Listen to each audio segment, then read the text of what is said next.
இந்த பதிவானது திரு மனோ தங்கராஜ் பால்வளைத்துறை அமைச்சருக்கான பதிவு.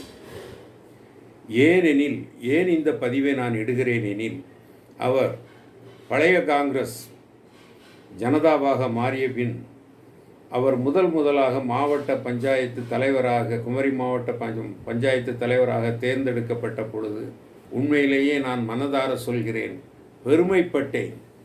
ஒரு நபராக இருந்து வெற்றி பெற்று மாவட்ட பஞ்சாயத்தை தன் கையில் வைத்திருக்கிறார் என்று சொல்லும் பொழுது, பெருந்தலைவர் காமராசரின் வழிவந்த ஒரு தொண்டர் தனியாக நின்று மாவட்ட பஞ்சாயத்தை கையில் வைத்திருக்கிறார் உண்மையிலேயே பெருமைப்பட்டேன். ஆனால் இப்பொழுது அவர் திமுக எனும் சாக்கடையில் விழுந்து ஊறிய மட்டையாக மாறிவிட்டார் என்று நினைக்கும் பொழுது உண்மையிலேயே மிகவும் மன வருத்தப்படுகிறேன்.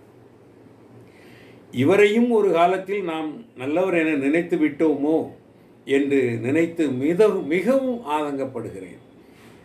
இன்று குமரி மாவட்டம் ஏன் இப்படி மாறிவிட்டது? எப்படிப்பட்ட தலைவர்களெல்லாம் தோன்றிய மாவட்டம். மார்ஷல் நேசமணி, தானுலிங்க நாடார், பொன்னப்ப நாடார், எப்படிப்பட்ட தலைவர்கள்! இவர்களை எல்லாம் உருவாக்கிவிட்ட இந்த குமரி மாவட்டம் இவரையும் ஒரு தலைவராகத்தானே உருவாக்கியது. இந்த மனோ தங்கராஜையும் ஒரு தலைவனாக உருவாக்கியது. ஆனால் அதற்கு தான் தகுதியற்றவர் என்பதை அவர் இப்பொழுது நிரூபித்து கொண்டு வருகிறார். காரணம், அவர் சேர்ந்திருக்கும் இயக்கம் திமுக எனும் சாக்கடை, ஒரு தீய சக்தி. அந்த தீய சக்தியில் சேர்ந்து கேவலம் அமைச்சர் பதவிக்காக, பெருந்தலைவர் பெயரை சொல்வதற்கு இந்த ஆளுக்கெல்லாம் தகுதி இல்லை. காரணம், அவர் பதவியை துறந்து காட்டியவர்.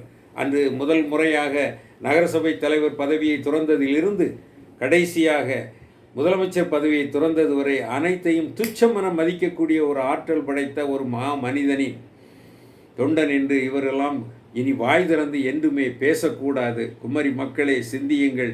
இவரை நீங்கள் இனி வருங்காலங்களில் புறக்கணிக்க வேண்டும் என கேட்டுக்கொள்கிறேன்.